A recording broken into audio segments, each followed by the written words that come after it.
Important use of prepositions.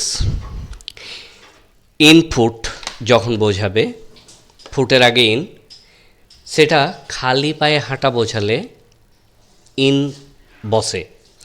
খালি পায়ে হাঁটা স্বাস্থ্যের পক্ষে ভালো। It is good for health to walk in foot.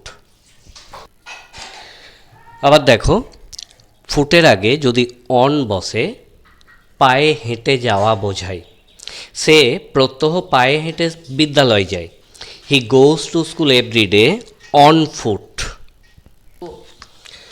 দেখো, অ্যাডমিট ইনটু যখন বোঝায় প্রবেশ করা বা প্রবেশ করানো অর্থ হয়ে থাকে। অনুষ্ঠান দেখতে আমরা হল ঘরে প্রবেশ করেছিলাম।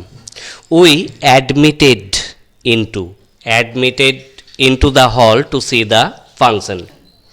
অ্যাডমিট টু ভর্তি হওয়া বোঝাতে ব্যবহৃত হয়।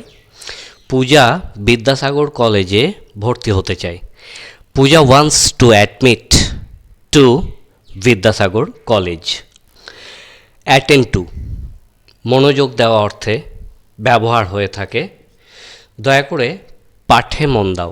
Please attend two lesson. Attend on সেবা করা বোঝালে অ্যাটেন্ডের পরে অন ব্যবহার হয়ে থাকে। মাদার টেরেসা দুর্গতদের সেবা করতেন। Mother Teresa attended on the distress. With শব্দের অর্থ সাথে, সঙ্গে বা দ্বারা হয়ে থাকে। এখানে মনে রাখতে হবে, ব্যক্তি ছাড়া অন্য কিছুর দ্বারা বোঝালে উইথ হয়। যেমন cut the Apple with a knife, সাহায্যে আপেলটি কাটো। আবার দেখো, বাই শব্দের অর্থও দ্বারা।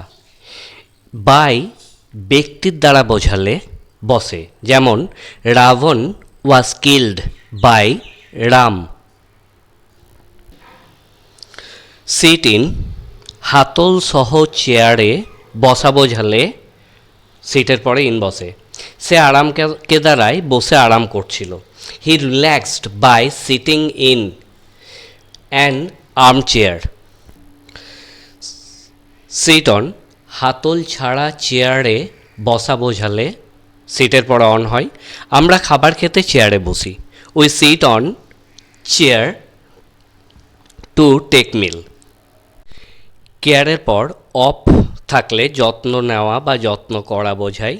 ফ্লোরেন্স আহত কুকুরের যত্ন নিয়েছিলেন। Florence took care of a wounded dog.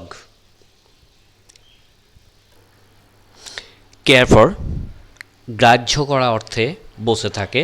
সে বড়দেরকে গ্রাহ্য করে না। He does not take care for his elders.